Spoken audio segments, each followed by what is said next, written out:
Welcome to another edition of Frankly Green Bay, brought to you by Let Me Be Frank Productions. Get your laugh on with Frank.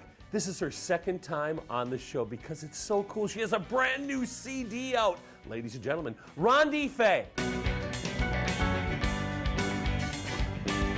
Welcome to Frankly Green Bay. Got a friend of mine, Rändi Fay. How are you? I'm great, thanks. How are you? You know, you were on the program 2 years ago. You're only a handful of people that have done this twice. But so much is going on in your career. What's going on? Oh my gosh. Well, I've changed completely my focus. I'm not doing only jazz anymore. I've worked into this sort of jazz, pop, blues. I don't know, what is it? Morph? What's it called? Yeah, there we go. Folk, rock, symphonic, I don't even know what. And I'm working with Rändi Zinsmeister now, who I just had begun working with when we talked last. And we're doing a lot of studio work. So I'm focusing more time in the studio and more time on writing and less time on performing. Let's talk about your writing, music writing. That's kind of becoming your forte. You're taking some classes from Berkeley. Let's talk about that. Yeah, it's really cool. So this year, right now, this week, I'm writing my last assignment for a course in a master's in songwriting. So I'm almost done.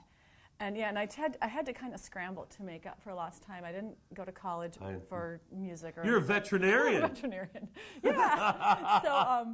So I had to kind of scramble, but over the past 3 years I've been progressively taking courses and learning a lot about the craft of songwriting. And some of the classes are super, the theory, it's like organic chemistry. So let's talk about your first record to this evergreen and how the process. Okay, so about 2 years ago, it was actually 2 years ago right now, I first met Aaron.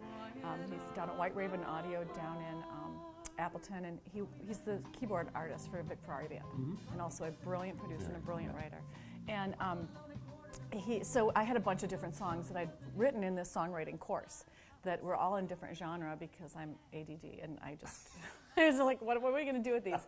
So we did this compilation of a bunch of different sounds and a bunch of different genre, and this actually spans 5 decades. The music sounds are drawn from 5 decades, but have a consistent contemporary feel to them. Okay. So it's called Chrysalis, and then basically, the butterfly that emerged from the chrysalis is the sound of evergreen. Yes. And it's kind of this folk, rock, Celtic, symphonic sound like Baja. You know, you're your own producer and everything. How are you getting this out in the market? Well, there's a number of different ways you try to approach it, and I've had bloggers and online streaming stations. Pandora accepted evergreen as a oh my gosh, they curate their stations. So because my sound has changed so much, I actually have 3 Pandora stations now.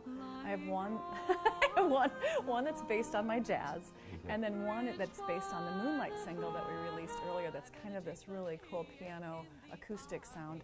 And then the Evergreen one is coming out this week, I think. So if people want to get your albums, how can they get them? CDs, I'm sorry. I'm so old. I know, LPs, whatever you want to call them. RändiFay.com is my website. You can connect with me through RändiFay.com, depending on if you want them by Christmas. I live in Green Bay, and so we can connect. And otherwise, it's CD Baby, iTunes. To get the hard copy for both of these, the best way is through my website. Okay. Will you deliver? Thank you, Rändi, for joining us. Thank you so much. Merry Christmas to you, too. Join us next week as we bring you another creative person from northeastern Wisconsin.